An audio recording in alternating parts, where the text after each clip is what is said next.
I knew it was time for me to leave Atlanta, and I do not regret selling my house at all. I really don't see myself returning to the United States.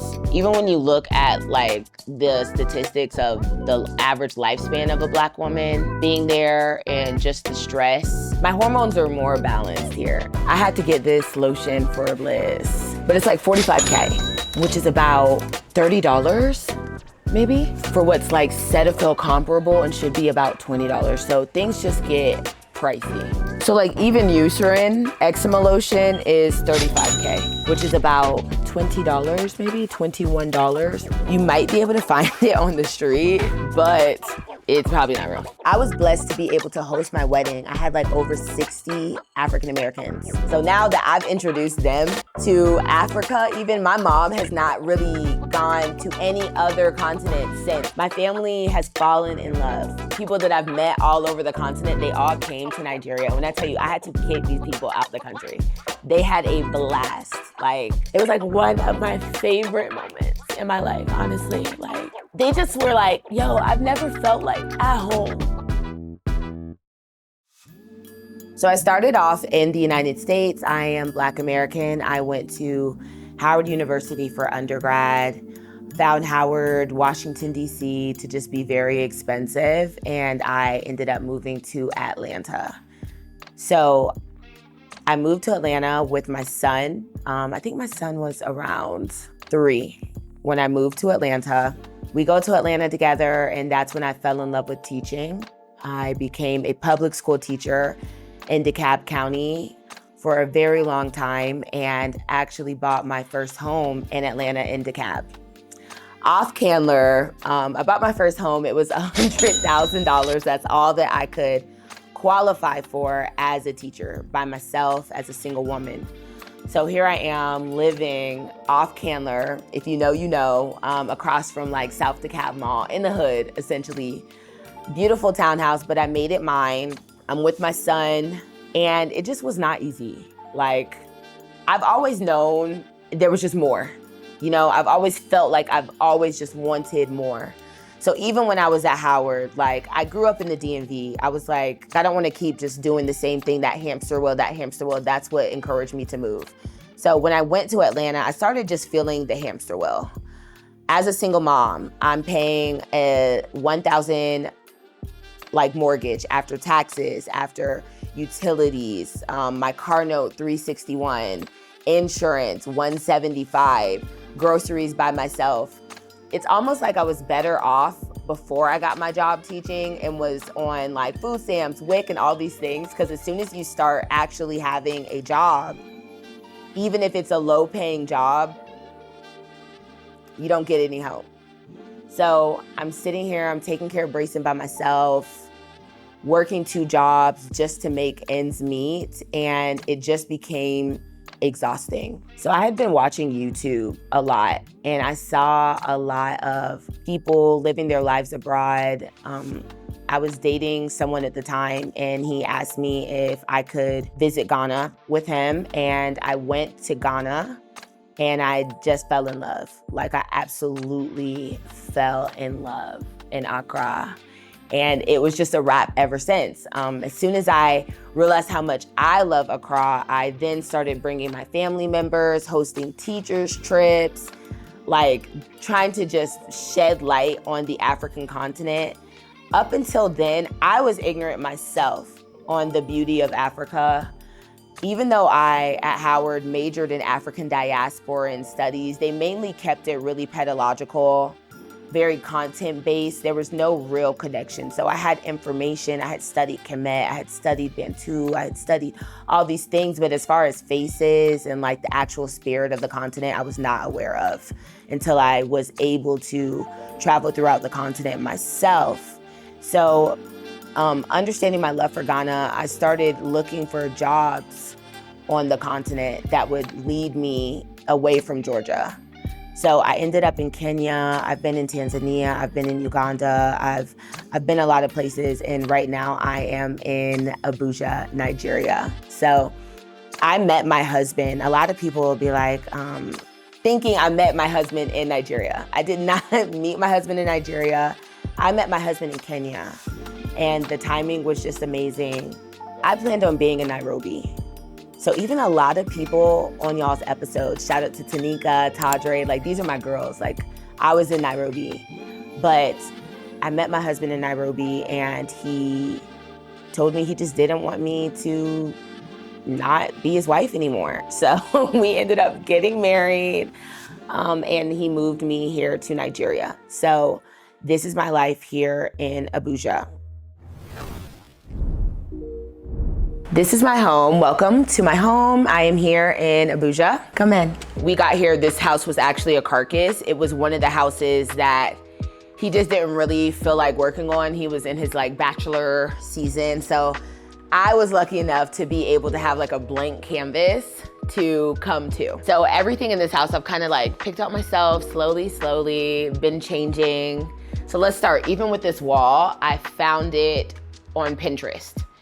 And you would think it's even like a wallpaper, but it's not. I had someone come and hand paint it for like $20.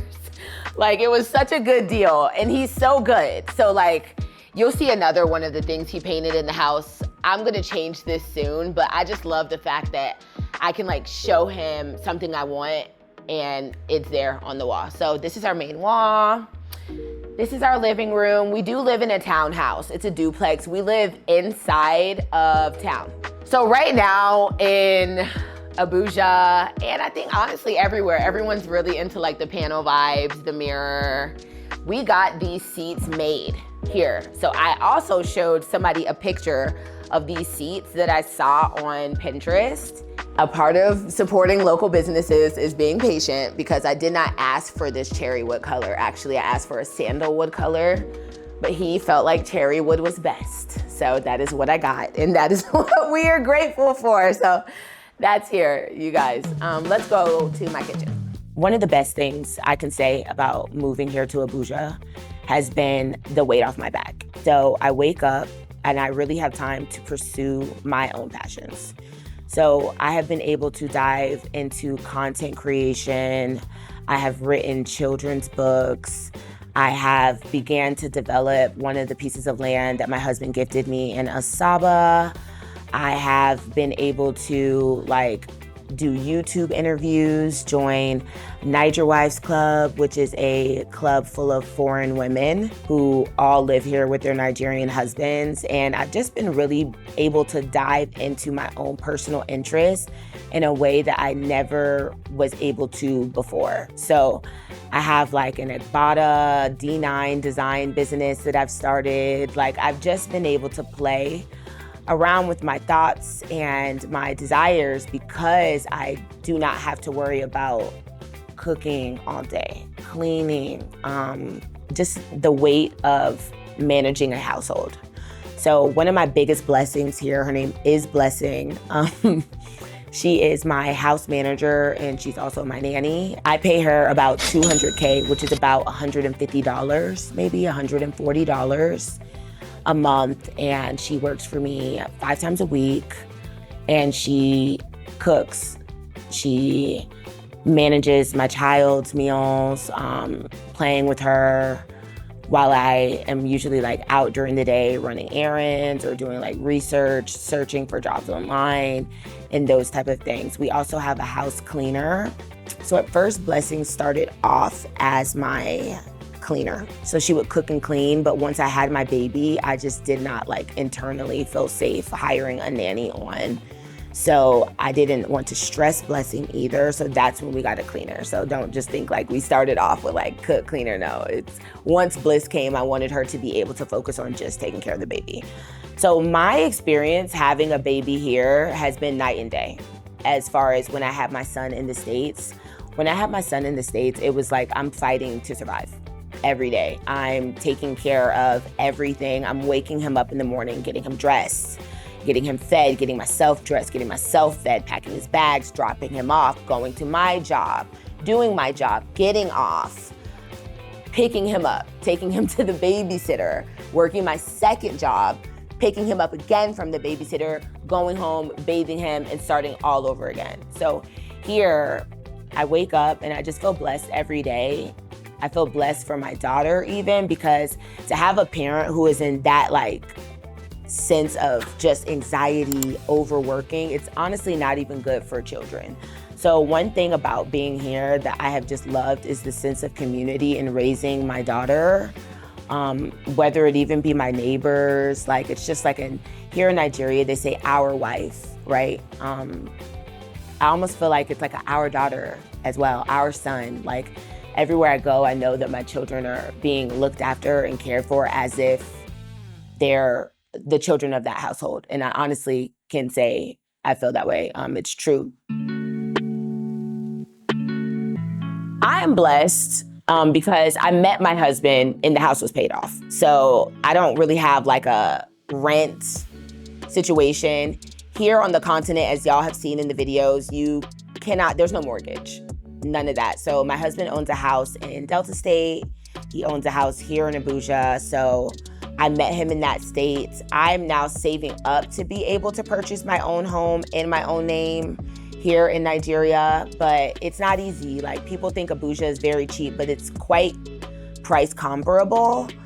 It's really funny because this house that my husband bought here in Abuja costs more than the house that I was mortgaging in Atlanta. So people will be like, oh, like, girl, hook me up, let me buy some land in Abuja. And I'm like, sweetie, if you can't afford to buy land in Atlanta, you really can't afford to buy land in Abuja. Like, it's not that cheap. You know, people like really overestimate real estate here. There are a lot of things that are cheap.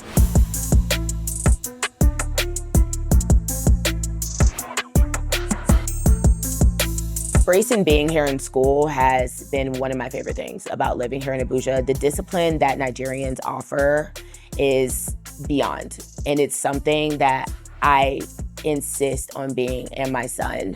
The schools, there's a reason why Nigerians come to the United States and they're doctors, they're engineers, they're running circles, because school here, they do not play. So I'm always getting a full report from Brayson's teachers. They run a tight ship and he needed it. So when he got here, I actually had to hold him back a grade, which was really hard for me. The school was not comparable. His United States education did not put him at the grade level of his peers here, unfortunately. And he was coming from a good county. It's not like we're like in some shady county in the DMV, but the studying here is just way more difficult. At first, there was a lot of pushback from him. He did not feel comfortable. Of course, you don't want to be held back, but now he sees even the growth that he's had as a student. He comes home, he's excited to like share what he did in class. He's competitive. Like, in the States, they don't do public shaming enough, honestly, in my opinion. A lot of these children need to be shamed into being competitive and like feeling pride in your work. And I felt like that was just really what was missing. But now he comes home and I don't even have to tell him like, son, you did bad on this test. Like, he feels bad that he did bad on the test, you know, and all his friends are like, oh my God, you did bad on the test. Like, so it really is environment over nurture even sometimes. You know, you can try your best at home with these kids sometimes, but you send them to school. And I can say that as a teacher. You know, I've had kids in my classroom in public school in America who had amazing parents, very strict parents, but your kids are around craziness all day. It's going to like start slowly seeping in. So that has been one of my biggest gifts living here. Blessing is not Brayson's nanny, but of course it's another set of eyes that you need in a household when you're raising a child. So this was actually just like a nook. I turned it into my office, added some shelves, my desk. This is where I do most of my content and things. I like it because I'm in the mix. I'm in the living room. I can hear what they're doing in the kitchen. So here's our kitchen. We do have a gas stove. What surprised me the most about living here is the fact that they let you handle gas so freely, because it's actually very scary and I do not change the gas. So like the gas line is hooked in, like you have to hook the gas up, refill the gas yourself. I'm in America I'm used to the gas like being powered. So even when I'm going to get gas at the gas station, like air gas, you guys, not like fuel, like gas, I'm like, oh my God, what if somebody hits my car and then my car blows up because I have a canister of gas in my car? Like, it's very scary. So I started getting it delivered. So they do have people who deliver like a large thing of gas. So that just, in my mind, when you're in the States, you always pay gas, but you don't see the gas, you know? I do have my air fryer, which, again, back to NEPA, there's no such thing as an inverter air fryer. So, and that's a business opportunity for somebody. If you want to make an inverter air fryer for us to be using when NEPA is not working. But really, we can only use the air fryer when there's NEPA because it kills my inverter so badly. So right now we have light.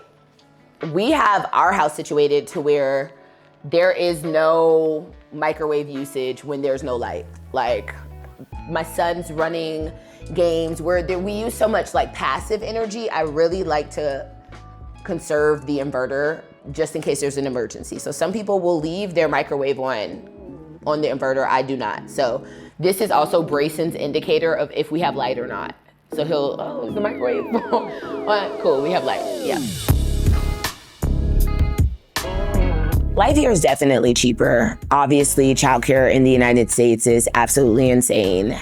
If I was in the United States, I don't even think I would have wanted to have another baby because it's so expensive and draining.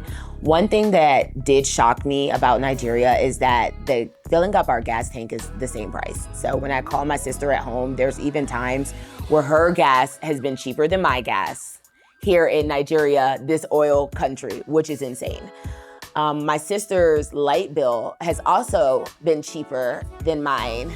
Some months, people do not realize NEPA is not a game. I have a certain standard of living. When I met my husband, he could sit in a warm house. He didn't have to run the air all day. I'm gonna run the air all day in the house, in every room. I do not like fans. So these are just things that you have to factor in when you're talking about Nigeria. Unfortunately, the country does have a lot of issues with consistent light. So the biggest expenses, I would say, is like maintaining our inverter, which for people who don't know, if you have a generator, you can run power in your house all day. Some neighborhoods, like my neighborhood, does not allow for a generator. We have a huge community generator that we have to agree to run. So of course, you're gonna have people who do not want to run the gen because it costs fuel, which means that we have to like send 20K, 30K, 40K, and not every family here wants to do that. Some people are okay with just like chilling out in their house with no light and waiting for NEPA to bring the lights. If you do not want to do that, you would get an inverter. So we do have a solar inverter. We have solar panels on top of the house, which my husband had to get. It comes with a solar like conversion that charges your inverter battery, but there's levels to inverters. So you can have a very small inverter that can just kind of keep the power on enough for you to charge your phone and keep the TV on. You can have an inverter that's strong enough for you to run the microwave or run the washing machine in your refrigerator. And it also depends on the weather. So there's been days where I've had to crash out because it's so cloudy. NEPA didn't come. I start getting anxiety. Like, am I going to make it through the night? Like, is the inverter going to hold me through the night? It was a very cloudy period where the inverter was not holding us during the night. And we had to start getting hotels for my mental health, right? So those are just the things I would say that a lot of people don't take into consideration as far as money and spending when it comes to living in Nigeria is the maintenance, like setting yourself up to be able to have a smooth ride. I would say just providing infrastructure. It's what's expensive here, to make yourself comfortable. Otherwise, that food is obviously way cheaper. It's cheaper, but there's things that just are not cheap as well. So it just all depends on your taste. There's levels here in this Nigeria. That's what I like to say. You got to pay to play. So if you want the things that you like, you got to have money, honestly. If you're coming here on a super, super, super tight budget, you can definitely work. Nigeria is super affordable. There's great food. Egusi you can find for like $2, a nice heavy egusi with some stew. But a lot of the issue is a lot of expats come and you don't want egusi, you want sushi. And the sushi is going to cost you $40, like for a good 3 rolls of sushi.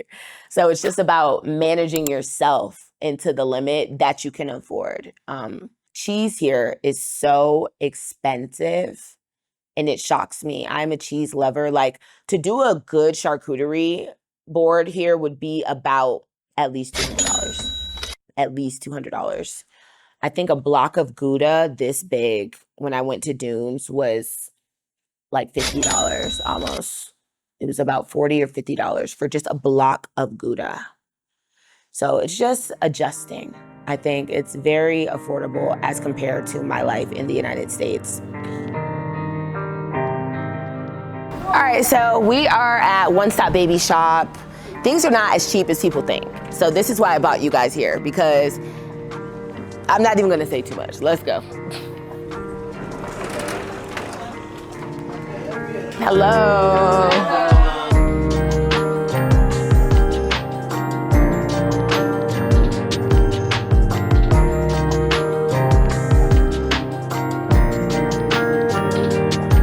So this is what I love about being here. Do you see how the oil is at the top? That's normal.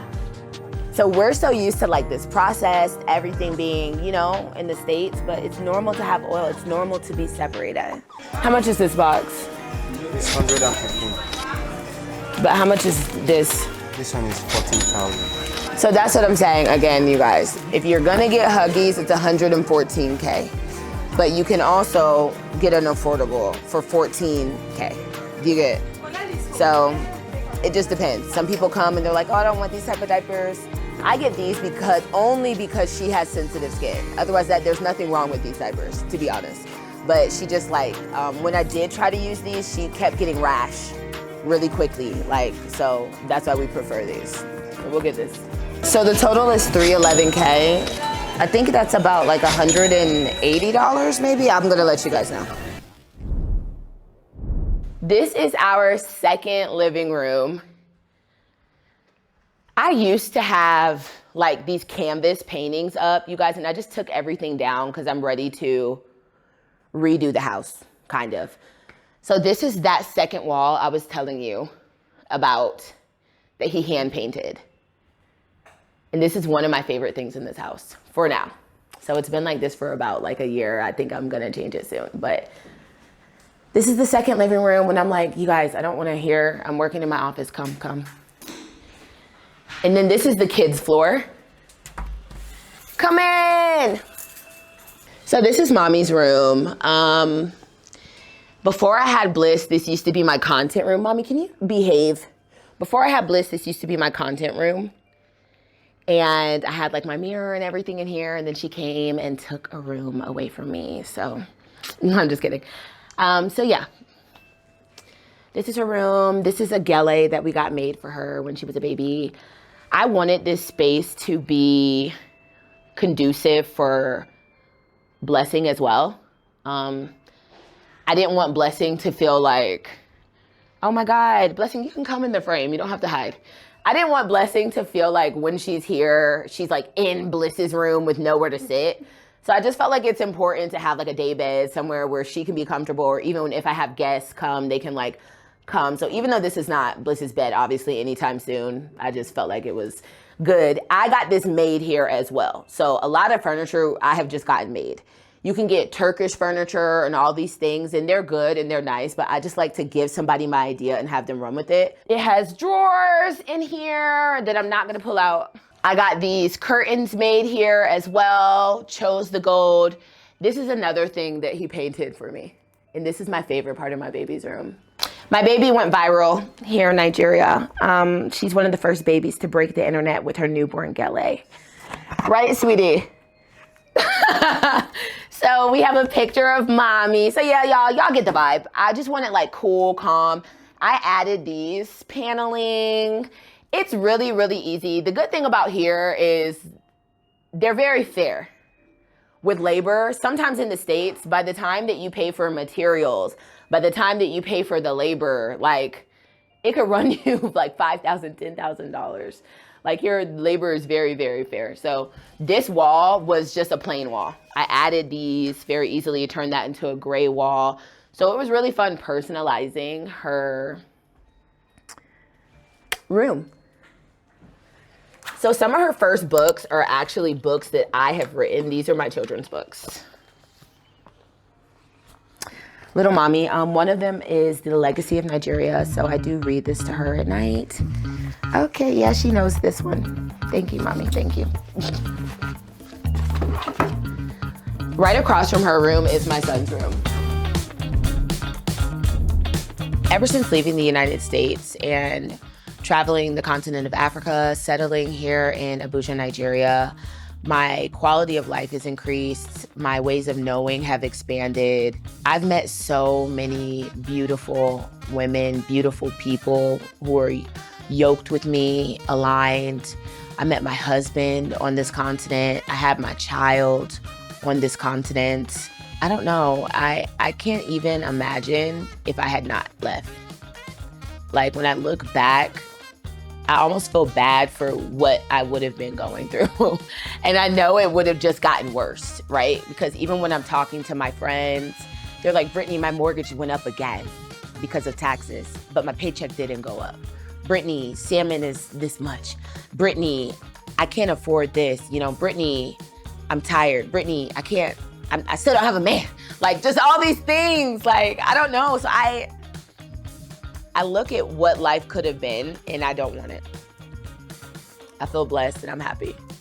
Giving birth here I didn't even have insurance. So the total for me to give birth here in Abuja, uninsured, in a top hospital with a good doctor, a 3-day stay in a luxury suite was 1.4 million, which is roughly $1,000.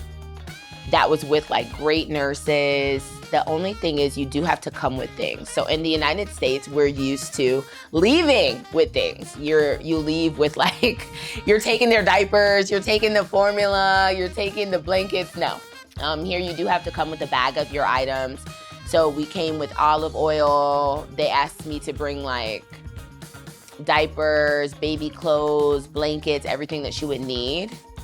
But as far as the necessities, the medical necessities, they include the drugs. That was with an epidural as well. So the price point was insane.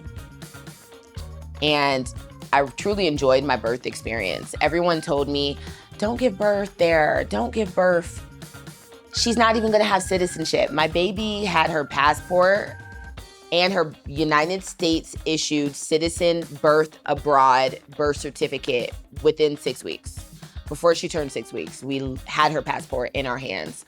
So I did just have to provide proof that I was an American citizen, and we had an embassy appointment. It was very quick and easy as long as you can show proof that this is your child, whether it be through genetic testing. I showed videos of me giving birth, honestly, because I had just showed her my maternity pictures and she was like, well, nowadays we don't even know if this is AI. So I was like, girl, thank God I'm a blogger. So I showed her my birth videos as proof that Melissa was my daughter.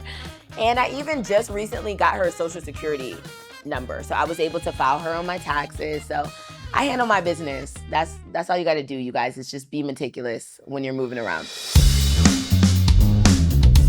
Right across from her room is my son's room. He just spends all his time in here, y'all. I'm so happy that the floors are like this because, you know, even teenage boys, they're just so messy, crumbs everywhere. So this has actually been a dream because every other room he's had, I've had to constantly vacuum, constantly do these things. His bathroom is so nice. He's happy because this is the only room he's ever had that has an ensuite bathroom, his own bathroom. Yeah, he just games in here. It's a vibe. So before he came to live here permanently, this was a guest room. So this is the 3rd floor and the best floor. This is me and my husband's room, and this is where it gets funny. So when I met this house, these were 2 separate rooms, and I just felt like for logistics, it made sense to knock the wall down, So that's why there's 2 doors. When you come in, it's 2 completely different rooms that I just blended. I put our bed on this side. This was also made here in Nigeria. So one thing I did not do a local on is the mattress. Like, I cannot play. About my sleep, so the mattress was pricey. The mattress I did not cut corners with because I just cannot. But the furniture, everything was made here. My house looks the way that it looks, you guys, because of Maria. This is Maria. So Maria helps me out so much. She keeps me really organized. She has grown with me and my husband to like know just how we like to keep our things and those things. She works really hard, so this is the backbone of the house, you guys. Thank you, Maria. Thank you, Ma. Appreciate it. Thank you. Yeah, so we got this made here. We really have a his and hers situation going on here. So his, hers. I have the wardrobe silhouette. He has the in closet over there where he keeps all his things. And then this is his exit. Like, it's honestly so dramatic. Like, he really just goes through this door. And then I mainly go through that door. So yeah, I love it. I don't know. We take up the entire first floor. I'm sorry, we take up the entire third floor. So that's just the way it is. Logistically, it probably would have made more sense for us to keep 2 separate rooms for like children who are coming, but push the children all in the same rooms. That's a personal problem. Like, I need my space. So yeah, you guys, this is my humble abode. I feel safe. I think that, to be honest, I got robbed in Atlanta, you guys. My house got broken into in Atlanta when I was living alone in Clarkston. They broke into my house. I feel like it was my neighbors even, because it had to be somebody who knew my schedule, right? People were like, oh my God, Nigeria is so unsafe. And it is. And Atlanta is unsafe. And LA is unsafe. And Mexico is pretty unsafe. There's a lot of very unsafe places all throughout the world. I've gotten robbed in South Africa. I've gotten pocket picked in Tanzania. Like, things happen. So I think as long as you move safely, you're okay. I can't speak for all of Nigeria, but I can say here in Abuja, I have like left my phone somewhere and come back and my phone was still there. Like, I would say there's more of a community vibe of like mob justice almost. Like, I feel like if I was getting robbed on the street, for the most part, someone would like try to help me or come around. Like, there's more of a community, like, oh my God, like, I've seen someone actually getting beat on the street for stealing here, you know, versus in the States, it's like, go, run faster. Like, you know, like, I don't know, like, there's just more of I feel safe here. I feel safe with my child being here. I think, again, I also acknowledge my privilege to provide myself safety. So I live in a neighborhood that is secure. I live in a neighborhood where I have guards. I have a husband, those type of things. So that does provide an extra layer of security. But I move around. I drive myself. I pick and choose the days that I want to have a driver, depending. Some days my husband is busy and cannot chauffeur me around, or I don't feel like driving myself because I do a lot of talking, content creation. I'm constantly on my phone. So I don't want to be distracted driving. Driving here is very crazy. So I do not like having my daughter in the back with me because I just start getting anxiety. So really, I started getting a driver more when I had Bliss. That's when if my husband is not around, I'll get a driver so that I can take her, move around with her, and not be worried about something happening in the car, because things happen so quickly. Like, people run across the highway. It's crazy.